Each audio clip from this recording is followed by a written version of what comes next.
college playoff selection committee really thought Alabama was going to win the whole thing. Naysayers, please. I'm going straight to the top. Just put the stack on the clock. I am Ray Allen's a shot. I'm going straight to the top. Yo, what's going on, everybody? Mike here, Sports and the Real Podcast. Appreciate you guys joining me once again. Happy New Year. 2024 is upon us, y'all. 2023 went by so fast, but I must say, I don't know about you guys, 2023 was full of accomplishments for me. This podcast was a long time coming, and I thought about it towards the latter end of 2022, thought about it for quite some time.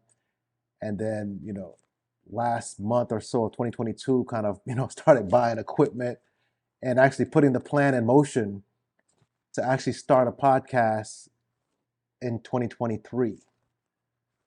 It was a great ride, learned a lot of things, made some mistakes, and every mistake was just a learning opportunity.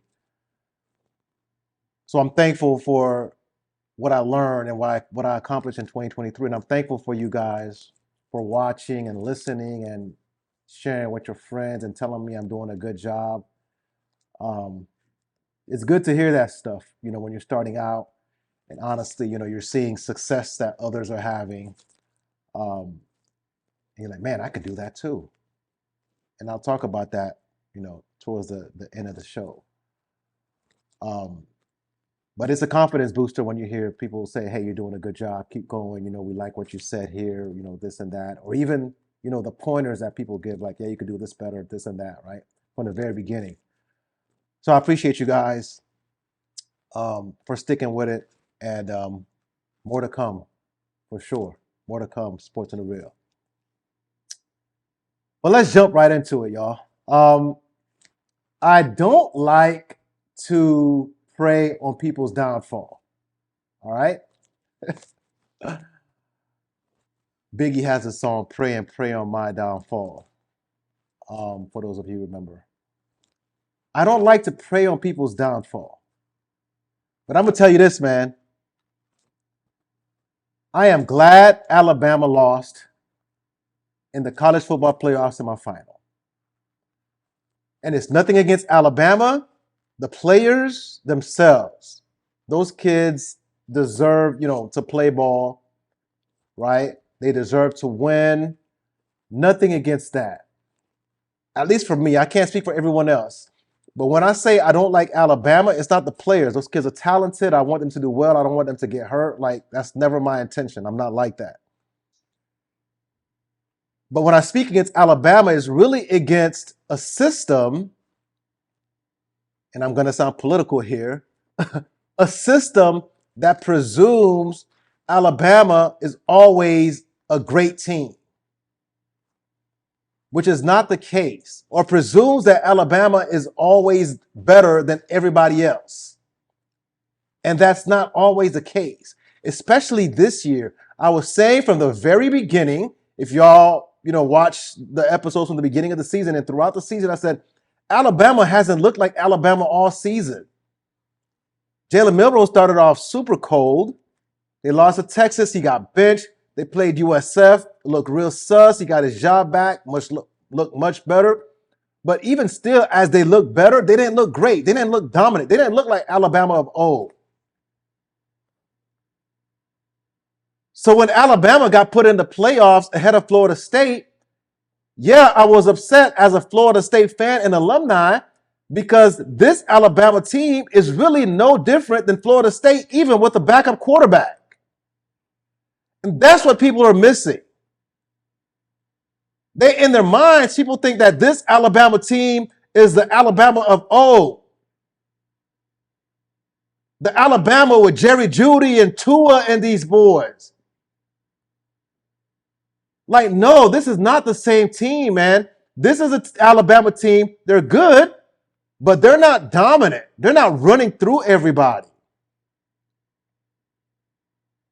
This isn't Alabama with like 6, 7 first-round picks. This is just a regular college football team, And throughout the season, they proved to just be a good football team. Just like Florida State proved to be a good football team, but they happen to go undefeated. Michigan is a good football team. They're not great. They're good. Washington, Texas, good football teams. Nobody was dominant. So to sit here and say that because Florida State's quarterback was injured, they didn't deserve to go to the college football playoff, you're assuming that one of these other teams could blow them the hell out, full strength. They couldn't. They weren't going to because Florida State's defense is one of the best in the country. Yeah, they could have lost to Michigan just like Bama lost to Michigan. And they could have lost to Washington or anybody else. But this college football playoff season is, to me, proof all along that Florida State belonged because there were no dominant teams. There was nobody in that field that was going to blow out Florida State full strength. Of course, now you have people looking at Florida State with all of their starters gone and even some of their secondary players gone, backups gone, opted out, transferred, whatever it was. People are like, well, you got blown out 63-3 by UGA. Duh. UGA got some freaking NFL players on that squad, bro. That's going to be in the NFL next year playing. Well, UGA had opt-outs too. Not to the level of Florida State. UGA's opt-outs were like guys who weren't playing at all, for the most part. So yeah, UGA blew out Florida State. And as a fan of Florida State, I would have loved to see us compete. I would have loved to see our guys stay and play as a fan. But as a business person or as a parent, hell no. So all these guys who opted out and thought about their future as opposed to just coming to line the pockets of ESPN and college football and the NCAA, I'm proud of them. I appreciate these guys, man. True FSU fans will thank these guys. I thank these guys. I thank Keon Coleman for a great season and Jared Verse for a great season. Like, these guys were amazing, man. People talk about culture, this, culture, that. No, man. These guys are putting their future in the right perspective. You're not going to give up millions of dollars just to help ESPN and NCAA make millions of dollars. So as a parent and as a business person, I'm going to congratulate these guys on a great career. Thank you for all you did for the program last year, last 2 years, however long you've been with the program. We thank them, wish them Godspeed, and make a lot of money in the NFL, and hopefully you can retire before you get CTE. Before your brain and your body breaks down. As a Florida State fan and alum, that's what I say. I would not have expected, if I had a child, I would not have expected my child to play a meaningless bowl game in the Orange Bowl if they had a chance to make millions of dollars in the NFL and risk that. I don't care what nobody says.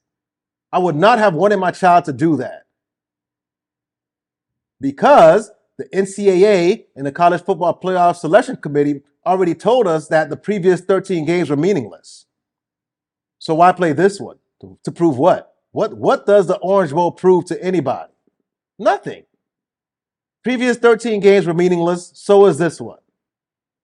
So yeah, have your blowout, UGA. And Kirby Smart was spot on. This can't keep going on. And my thought is, what I'm thinking is, cats are going to start opting out sooner and sooner, earlier and earlier. If the NCAA doesn't change its ways and start doing what's right by the players, opt-outs and things like that are going to stop happening sooner and sooner.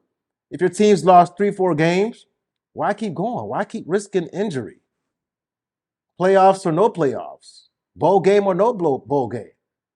If you're a guaranteed first-round pick and your team is, 6-3, why keep playing? Of course, there's going to be some people who call you a quitter. I'm going to call you smart, bro.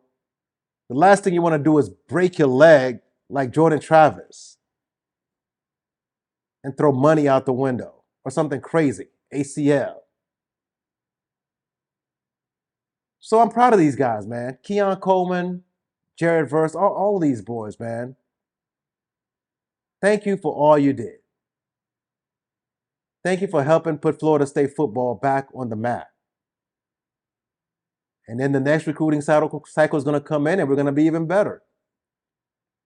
Forget you guys and your culture talk online, man. Who cares?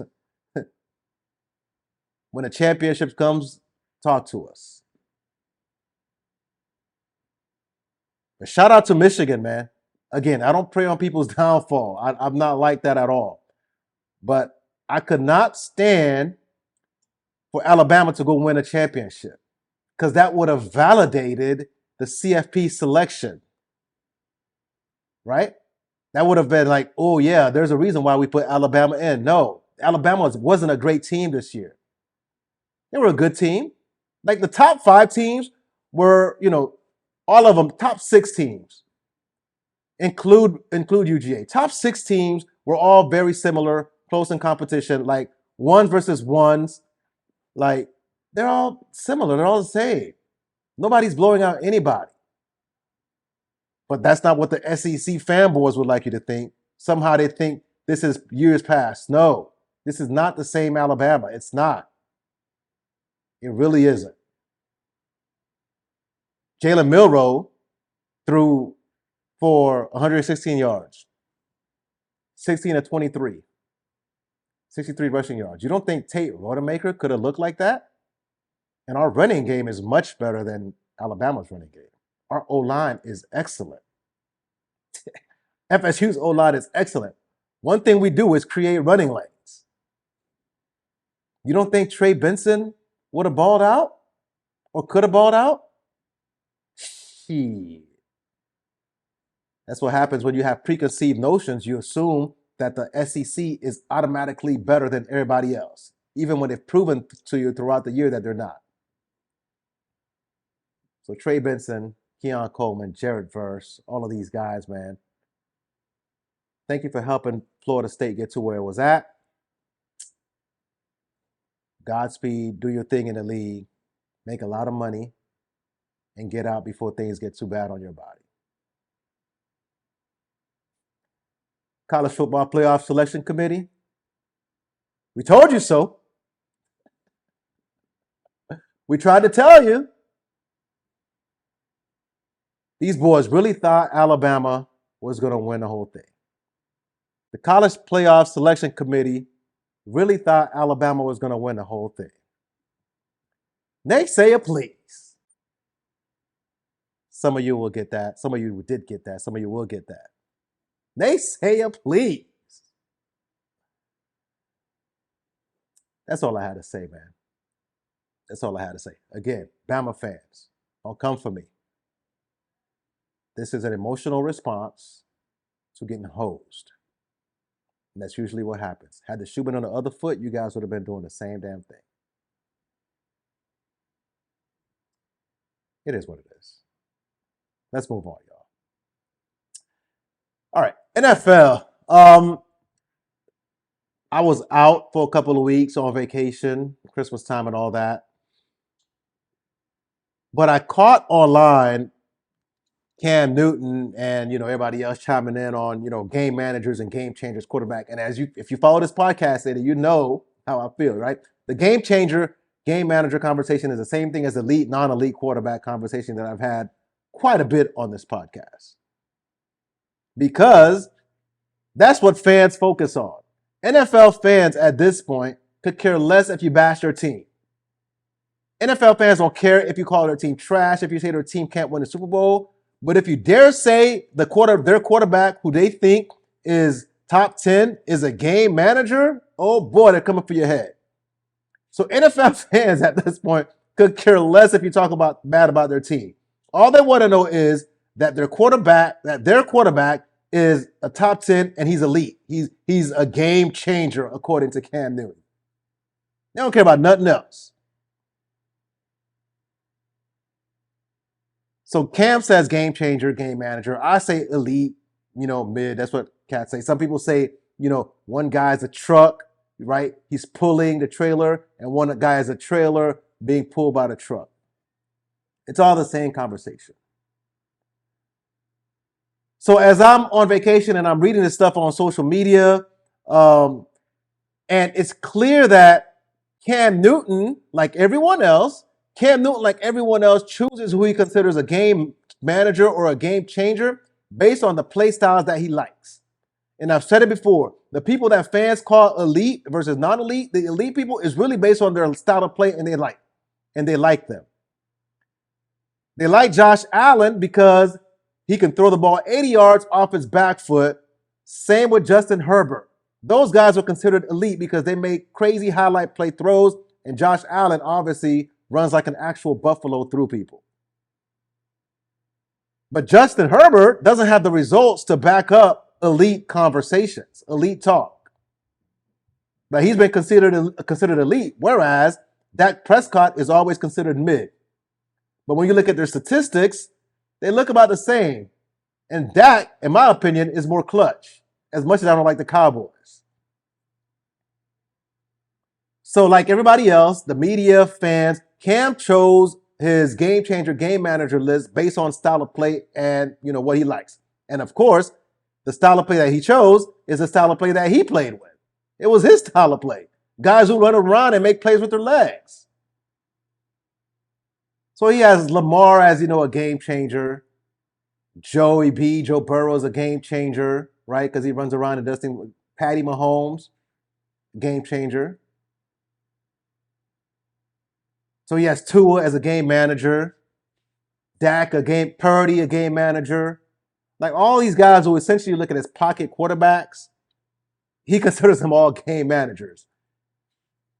And that was his mistake because when he expanded on his list, right, everybody came at him and says, hey, Cam can't have an opinion because Cam, listen, anybody can have an opinion, right? We're all fans, but Cam certainly can have his opinion. Like that was wrong of fans and people in the media to come at Cam personally. Cam absolutely deserves to have an opinion. He was a baller, no doubt about it. But where Cam made a mistake is that when he expanded his list to kind of, call out who he felt was a game manager versus a game changer, he said Tom Brady and Peyton Manning were game managers. What? And that was his problem. That let me know that the only people he considered a game changer were people who ran around and used their legs. But Peyton Manning and Tom Brady did not need to run around. Peyton and Tom were so far ahead of the defense that there was no need to run around. Like they were so calculating, their minds were running around. So all the scrambling that Lamar does, all the scrambling that Mahomes does, and all the scrambling that Joe Burrow does or Josh Allen, all the scrambling and running around that these guys do, it wasn't necessary for Peyton Manning and Tom Brady because ahead of time, before the ball was even snapped, they already knew everything about the defense. So they could throw the ball essentially knowing where the defense was and wasn't going to be, and 90+% of the time they were right. So you would sit there and watch Peyton Manning and Tom Brady pick your defenses apart, and you're wondering how they're doing it. Because their mind was elite. They didn't need to be running around. And fans have been confused nowadays to believe that, well, now you need a quarterback that can run around. No, you don't. If you have a guy that excels mentally and knows the in and out defensive football and offensive football, he doesn't need to run around. Because they process so quickly. Like they come out of the huddle, they look at the line, they see how people are set up. They're like, okay, you're going to come, you're not coming. Bang, bang, bang. And they're just small scissors cut. And then if you blitz, you're done. They didn't need to run around. So hell no, Tom Brady and Peyton Manning weren't game managers. Get out of here with that. Are you kidding? These guys were all-time game changers, all-time elite. Elite of the elite. They didn't need to run around. But again, that's the mistake that fans and clearly other players make. To be a game manager or a game changer, it's based on your style of play. And then, of course, you have people right after that conversation, Dak Prescott loses and the Cowboys lose to the Dolphins. And Purdy is a game manager because he throws 4 picks. Guys, the game changers have bad games too. The game changers have bad games too. Lamar has bad games too. Check out Lamar's stats this year. The game changers have bad games too. Josh Allen throws hella picks. Is he a game manager? These are league in TOs. So we can't say, oh, this guy had a bad game, so he's a game manager now. You have to look at the totality of the player, what they do and what they don't do. And I'm not advocating that Purdy is a game changer or Dak is a game changer. I'm just saying how we categorize them is all off. We have no consistent way, as I've said before, of really determining who's elite and who's not, who's a game changer and who's not. So if you like guys who run around, well, you're going to call guys who run around game changers, right? You're going to call Jalen Hurts a game changer in elite because he runs around. When if we're being honest, and other professional film people who break down film have said this, Jalen Hurts isn't one to sit there in the pocket and scissors cut you like a Peyton Manning or Tom Brady. And that's okay. That's not to say he's a scrub. That's just a different style. But different style doesn't make him elite. It doesn't make him a game changer. It just makes him a guy who scrambles, who uses his legs. Just like you have to account for Lamar Jackson's legs, you had to account for Peyton Manning's mind, man. You had to account for Tom Brady's mind. Just like Lamar Jackson could break the pocket and beat you, Peyton and Tom didn't need to do that because they came to the line and saw how you were aligned and knew exactly what the open spots would be. And most of the time, they were right. That's why they were so successful for so long. You could put Drew Brees in the same conversation. Those guys didn't have to run around. Their accuracy, their anticipation, just their overall knowledge of football, those guys had mastered football by the time they were done. They had mastered it. There's nothing about football you could tell these guys. Offensive alignment, defensive alignment, like different route combinations, what would work in certain situations, they knew it all. So yeah, Cam, of course, has every right to have his opinion, even more so than somebody like me. But I think in this instance, he was wrong. Not because of Dak and Purdy. I think it's because he's blinded, because he assumes that a game changer can't be someone who doesn't scramble. He assumes that in order to be a game changer, you have to be scrambling. You have to scramble. And I don't think that's the case. My favorite quarterback ever, Dan Marino, wasn't much of a runner. But I know for damn sure Dan Marino wasn't no game manager. Dan Marino wasn't a game manager. He wasn't scrambling, but he wasn't no game manager. So I think we just need to have the right definitions of what we're going to consider a game manager or a game changer, elite versus not elite. Because right now it's all over the place into how that decision is made. And nobody really knows. It's just all opinion. It's fun to have debates. But those debates often aren't based on facts. They're based on feelings, how I feel about a player. If I like his style of play or not. So that was that on the game managers, game changers conversation. Moving on, we're getting close to the end of the NFL season, one more week left. And of course, the NFL MVP conversation is heating up. I'm going to say this. There's really no set way, right, criteria for determining an MVP. Football, basketball, no matter what. My definition of MVP is this: the best player in the league with the most impact that season. Just that season. Not historical, not career, just that season. Best player in the league with the most impact that season.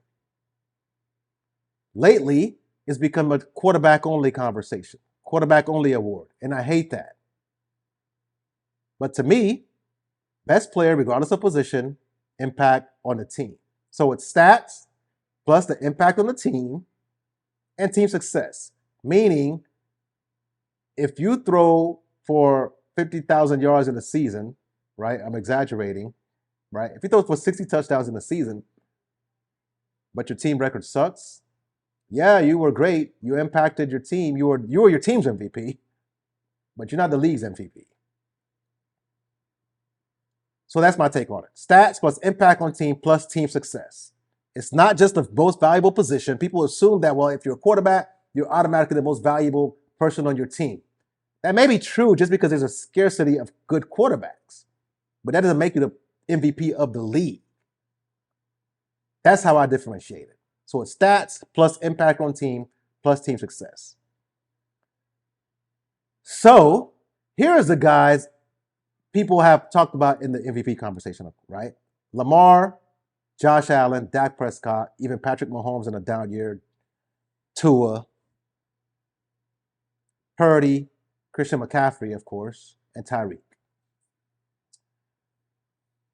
Lamar Jackson, I'm going to go through the stats with y'all. And I'm going to take y'all down to, my criteria and how I narrowed it down to who I think is MVP. So Lamar Jackson has 3,300 yards passing, 24 touchdowns, 7 picks so far in the season, 786 rushing yards, 5 TDs, 13 total turnovers, 13-3 record. So he has 29 total touchdowns, 13 turnovers, about 4,000 yards total. Josh Allen has 3,700 passing yards, 27 touchdowns passing, 16 INTs, 413 rushing yards, 15 touchdowns. Rushing, that's a lot, 19 turnovers. 10-6 record for the Bills. Dak Prescott has 3,800 yards passing, 32 touchdowns, 8 interceptions, 2 rushing TD, 10 total turnovers, 10-5 record for the Dallas Cowboys. Patrick Mahomes is hanging in the back with 3,900 passing yards. Hasn't been his greatest season. 26 touchdowns passing, 14 picks, 16 total turnovers, 9-6 record for the Chiefs. Jared Goff, who people have slept on. Jared Goff has comparable numbers to these guys they're putting in the MVP conversation. But for whatever reason, nobody's talking about Jared Goff. Everybody assumes Jared Goff is mid, but Jared Goff has similar numbers to some of these cats people are calling MVP. Jared Goff has 3,900 passing yards, 28 touchdowns, 12 interceptions, 16 total turnovers. 11-5 record for the Lions. Tua, Dolphins quarterback, my team, 4,200 yards passing, 28 touchdowns, 12 picks, 17 total turnovers, 11-5 record for the Dolphins. Brock Purdy, 4,050 yards passing so far, 31 touchdowns, 11 picks, 2 rushing TDs, 13 total turnovers, 12-4 record for the Niners. Those are the quarterbacks. Does anybody really differentiate themselves to you? Not really. So the stats are comparable. So you have to look at impact on team and team success. Okay? So that's why I throw in other players to it. If all things were equal, in my opinion, the quarterback position would not be the one to get an MVP this year. It would be either Christian McCaffrey or Tyreek Hill, the cheetah. Christian McCaffrey for the Niners has 1,395 yards rushing, 14 touchdowns, 1,800 total yards, 21 touchdowns, 11-4 record again for the Niners, okay? Tyreek Hill has 106 receptions, over 1,700 yards, 12 TDs, 11-4 record for the Dolphins. He did miss one game. But if you look at the 49ers, and if you look at the Miami Dolphins, those quarterbacks are really good. No doubt about it. Purdy is really good. Tua is really good. But Christian McCaffrey and Tyreek Hill are the best players on those teams. And they make the engine go. Now, if we were being fair, all things considered, regardless of position, I would say Tyreek is the MVP, not because I'm a Dolphins fan, because Christian McCaffrey is essentially filling a role with the 49ers that Shanahan can plug and play almost anybody there. Like, dude had Deebo Samuel playing that role last year and years before. And other running backs who just aren't as good, who don't have the name recognition as Christian McCaffrey. So Christian McCaffrey is great, and he puts up stats that he could be in the MVP ballot, no doubt about it. But in my opinion, this is more Kyle Shanahan is the MVP of the 49ers, man, because his scheming ability is almost unmatched in the league. Because we've seen the 49ers play just as well, look just as dominant on offense with Deebo playing receiver and running back, or other running backs filling that role. So as great as Christian is, just like Purdy, I feel like there's a lot of cats who could have filled that role. On the other hand, Tyreek Hill is one of one. And for back-to-back years, he's put up 1,700 yards receiving. And there is nobody else in the league like him. And I'm not sure if there's another receiver in the league who you would plug into that receiver position with the Dolphins who would have that kind of impact, because his quickness and his speed is unmatched across the league. Unmatched. He puts fear in defenses that not a single other weapon in the league can. So if all things were equal and the voting was fair and not just a quarterback voting and not just a quarterback's award, Tyreek Hill should be MVP. Because all of the spacing and everything that happens with the Dolphins offense starts with Tyreek. And as a Dolphins fan, I can acknowledge this. Some people will say, well, Tua this, Tua that. Tua is a great quarterback, man. But without Tyreek, there is no replacement for Tyreek Hill. And his numbers speak to that. It's ridiculous. Matter of fact, I feel like I'm shortchanging Tyreek on some stats here because I didn't account for this past week. So, but Tyreek Hill to me is an MVP. If all things are equal, if we're not just voting based on position, Tyreek Hill is the MVP of the NFL, the cheetah. Because the fear he puts in defenses, what he does is unmatched. There is not another player in the league you would put at the position and say, hey, okay, 1 for 1, we're taking Tyreek out, we're putting this person in. There's not another receiver in the league who's doing that, what Tyreek does for the Miami Dolphins, who scares defenses, who opens up lanes for everybody else. And yeah, that team, we have a lot of speedsters. The Dolphins have a lot of speedsters, a lot of speed everywhere. But that guy is one of one. He is uno. And as a result, if all things were equal, I will give my vote to the cheetah man. But since it's a QB award, there's been a lot of talk just based on this past weekend's performance from Lamar, where he diced up the Dolphins. Lamar killed me. Lamar killed the Dolphins in real life, and he killed me in fantasy. I was in the finals in fantasy, and I took an L because Lamar went for damn near 50 points. That's another conversation. I'm not going to cry about it. But there's a lot of hype for Lamar because he threw 5 touchdowns against the Dolphins, saying, hey, look, Lamar's the MVP of the league.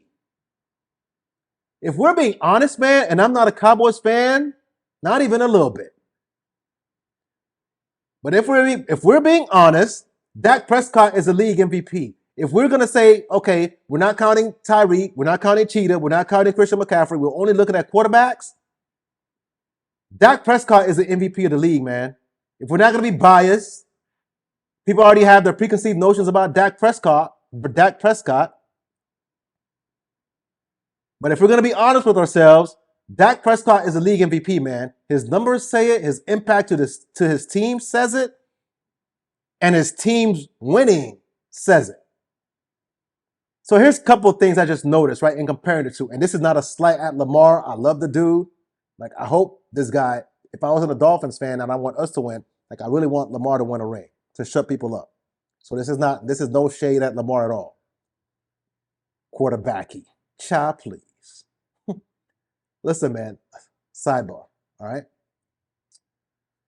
If you wonder why black media members get upset when white folks talk about black quarterbacks still to this day, even though there's a plethora of black QBs in the league, is because somebody has the nerves to say that Lamar Jackson doesn't look quarterbacky. Still, 2023, what does that mean? What do you want him to do? The quarterback position has changed. It's not your mother and grandmother's quarterback position. As pretty as it looks when Justin Herbert stands tall back there, he's 6'4", whatever he is, and stands back there and has a bazooka and throws it deep. The quarterback position has changed to where people look different ways and they win different ways. And Josh Allen's rocket arm and Justin Herbert's rocket arm scares people just as much as Lamar's legs, but he doesn't look quarterbacky. So if you're wondering why in 2023 black media members still get upset when there's a whole bunch of black quarterbacks in the league, when people talk and throw shade at black quarterbacks unwarranted and go extra hard on black quarterbacks, it's for conversations like that, man. When somebody uses the word quarterbacky, they're essentially saying, this dude don't look like a tall white quarterback. That's essentially what you're saying. We get it. We get it. You want him to stand back there and throw the ball 90 yards and have a rocket launcher for an arm. That's what you're saying. But in modern day football, you win different ways. And Lamar wins his own way. Now he still has to prove himself in the playoffs, like Josh Allen and a whole lot of other people.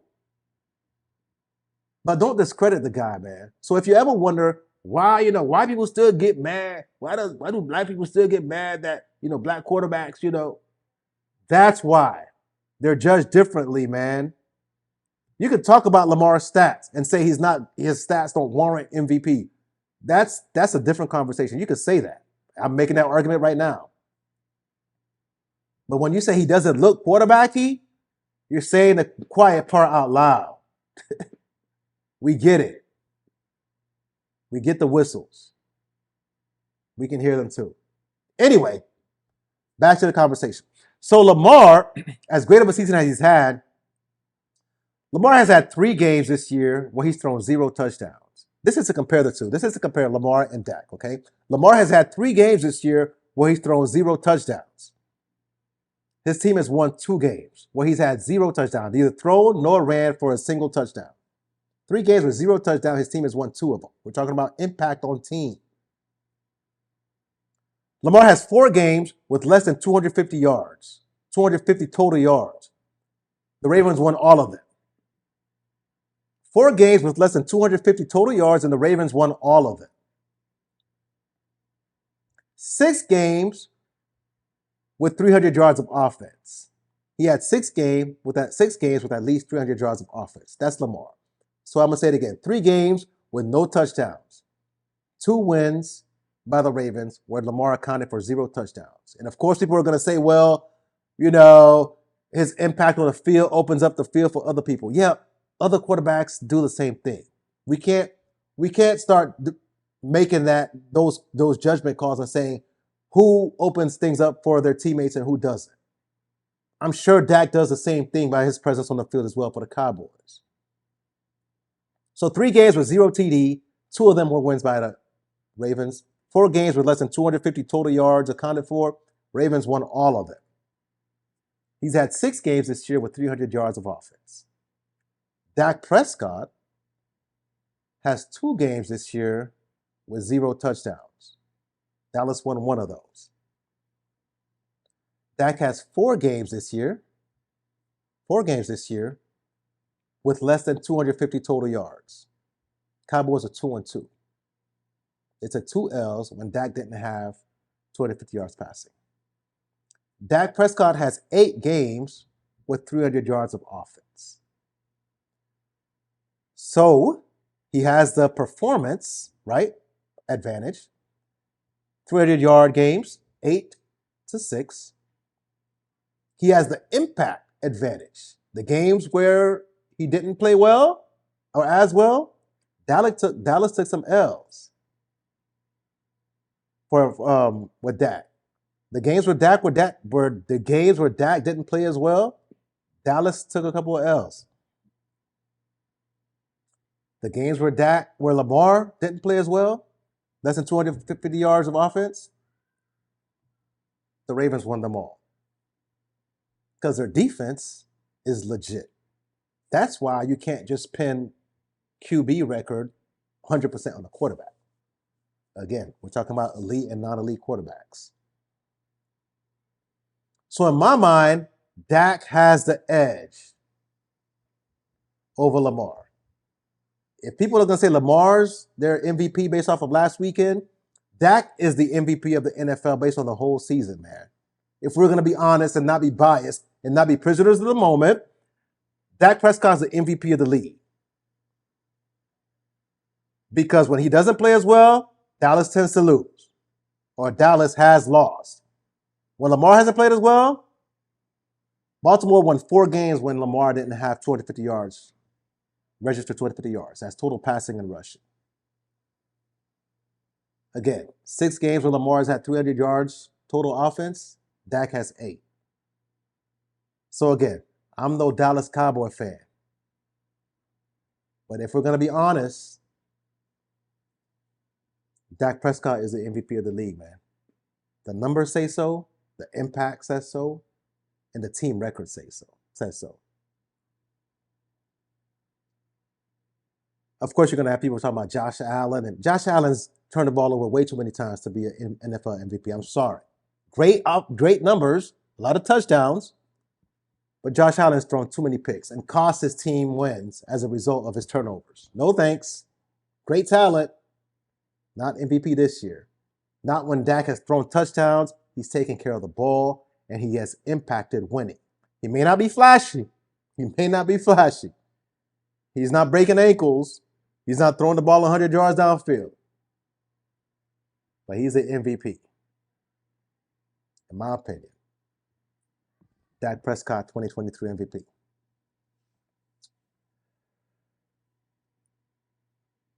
All right, I'm going to close it out with this, man. New year.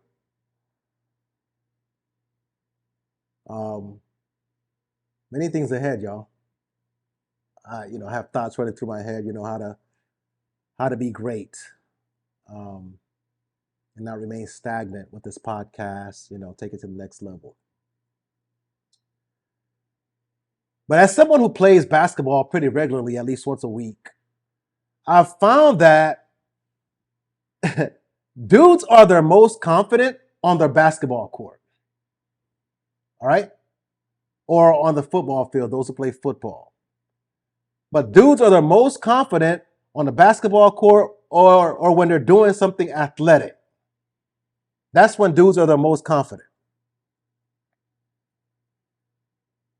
Like dudes on a basketball court, right? We'll stick to basketball for now. Dudes on a basketball court, if you ask almost anybody on a basketball court, they feel like they can give NBA players buckets. You line up any NBA player in front of them, cats on a basketball court will probably tell you, yo, I can give this guy buckets. I can even beat this guy. Not just give him buckets, I can beat this guy. As Brian Scalabrine proved a couple years ago, nah, that's not the case. You're probably not going to be the NBA player. But even still, dudes on a basketball court are so confident, like on a regular, whether it's afternoon or weekend, no matter how young or how old, dudes on a basketball court are at their most confident state of mind. They feel like they can give, and you have to be, right? To have success in basketball or on the basketball court in sports, whether it's professional or pickup, whatever it is, you have to be confident. As a matter of fact, me, if I'm picking a team, I'd rather someone who doesn't really know how to play and is confident than someone who knows how to play but isn't confident, who's out here passing open shots and scared to shoot and head faking, and because that leads to turnovers and turning out open shots and travels and makes things worse. So give me the guy who's confident, who may not be as advanced basketball-wise. But for the most part, dudes on the basketball court are confident. I know I was confident, and I'm confident on the basketball court. Growing up, I thought I could make the NBA and be NBA players. Like, I thought if I played one-on-one with Michael Jordan, I could give Jordan some buckets. To this day, in my mind, on a basketball court, you put any NBA player in front of me, I can give dude a bucket or two. And most of us think that way as well. It's just a competitor in athletes, even if we're not professional athletes. If you play any kind of sports, the competitor in you feels like ain't nobody out there you can't score on. So on a basketball court, dudes are at their most confident. And it's an irrational confidence it takes to succeed, whether it's pro sports or not.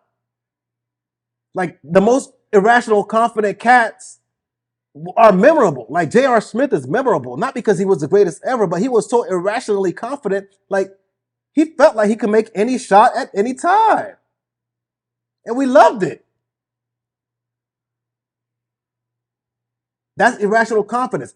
Josh Allen has a lot of turnovers, but he's so irrationally confident, bro, in his arm. He thinks he can make any tight window, any throw across the field, cross body, running left, throwing right, running right, throwing left. Like, he is ultra confident, irrational confident. That's what it takes to be a successful athlete, whether you're at a pro level or not. The truth is, confidence goes a long way, not just in sports, but in life. Confidence is a predictor of success. If you believe you can, you will. If you don't believe you can, you probably won't.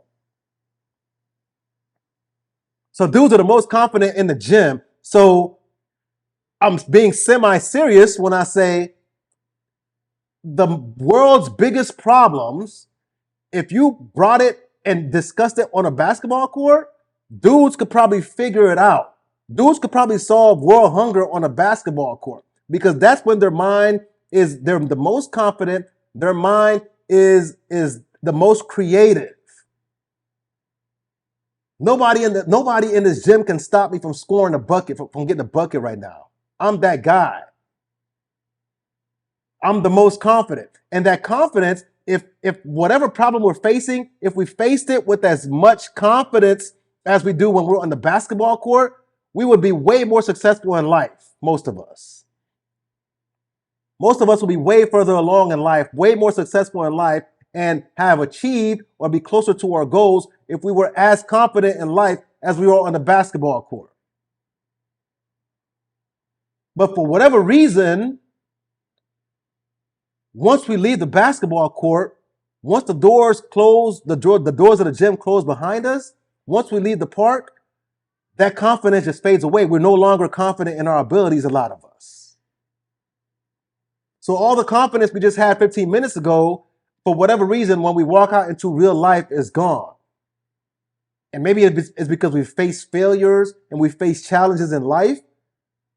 And life has knocked us back so much, so many times, that we've lost our confidence. But if we're honest with ourselves, we face failures on the court as well. We lose games as well. We take an L. We get blown out. We get skunked sometimes. But that doesn't stop us from believing in our ability as basketball players on a basketball court. But for some reason in life, once we walk away from the basketball court, we lose that confidence. And that's what I wanted to talk about with you guys today. Confidence for the new year. How do we maintain the same confidence that we have on a basketball court in real life to achieve our goals? Cats are confident they can beat LeBron James. They're at least confident they can give LeBron buckets.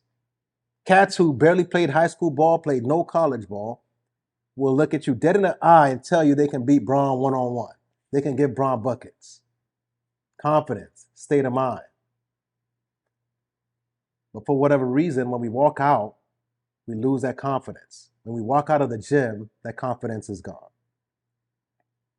Pros lose their confidence too. Zach Wilson of the Jets lost his confidence. Whatever ability he had at BYU, he's not shown it with the Jets. A lot of it is because he lost his confidence. He was in his head. He's in his head. The Rockets, those players, when they shot 27 straight threes and bricked them all, they lost confidence in their ability. Like, you could do more than just take a three. Whether it was because they were scared of the backlash from the coaches, whatever it was, they lost confidence in their abilities to go make a big mid-range jumper or a layup. So they shot 27 straight threes and missed them all. That was their chance at a championship. The biggest example of a loss of confidence right now and how it cripples you is Ben Simmons. Ben Simmons, as at his peak, was thought to be the next LeBron. He was 16, 8, and 8. Bro was Rookie of the Year, 3-time All-Star, like All-NBA player type level, 2-time All-Defensive. Like, Ben Simmons was supposed to be next up. But in the 2021 playoffs against the Hawks, Ben Simmons only averaged 10, 6, and 9. And we all remember that Game 7 play where he could have flushed the ball, dunked the ball on Trey Young, but he passed it off. Phillies Sixers end up losing that series. That was pretty much the end of who we knew Ben Simmons to be. Confidence. He lost it. That was the beginning of the end for Ben Simmons. So now he's with the Nets. He's had a ton of injuries, averaging 7, 8, and 6. Confidence. If you're not confident in yourself and in your abilities, you're going to lose in sports and in life. And that's what I learned in 2023. Of course, I've heard it. Be confident, trust yourself, you can do anything. We hear that growing up. We hear about having confidence and you can do anything, right? We hear those quotes, but for some reason, right, we don't believe those quotes when we get older. When we get older, for some reason, we believe that success is not ours to achieve. The success we truly want, when there's something that's going to stop us from getting there. Something has caused us to believe that only the successful can succeed. That's not true.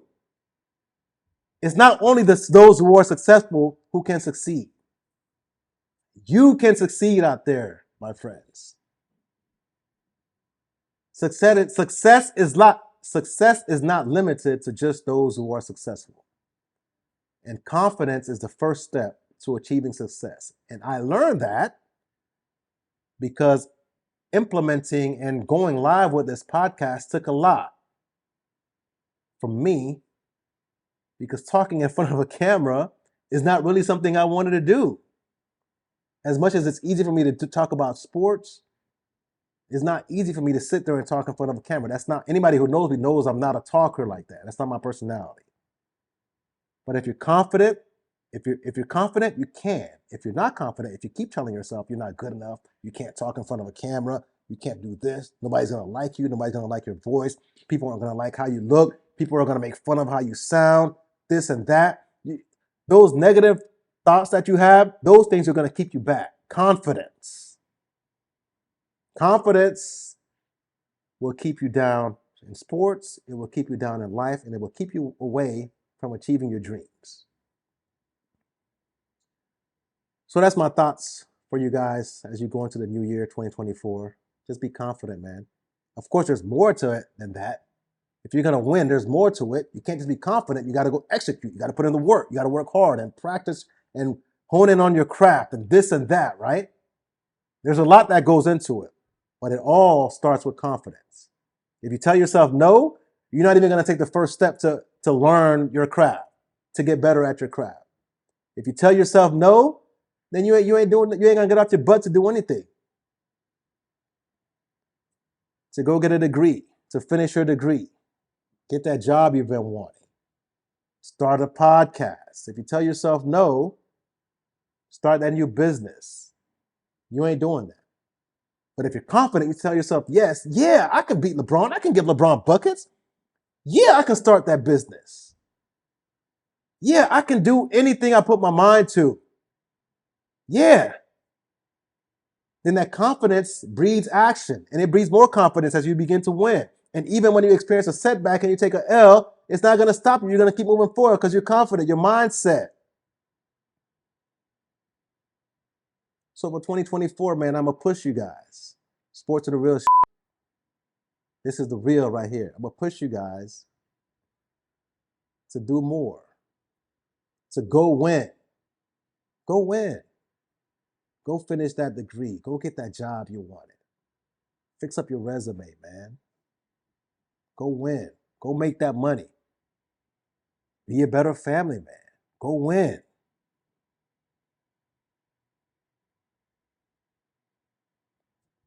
Go win. So I'm going to leave y'all with this. Quotes for the new year. All right, couple quotes. Fear, what holds a lot of us back, fear is temporary. Regret isn't. Fear is temporary. Regret isn't. Don't let small minds convince you your dreams are too big. Don't let small minds convince you that your dreams are too big. And the last one, from the great KG. Anything's possible. Anything's possible!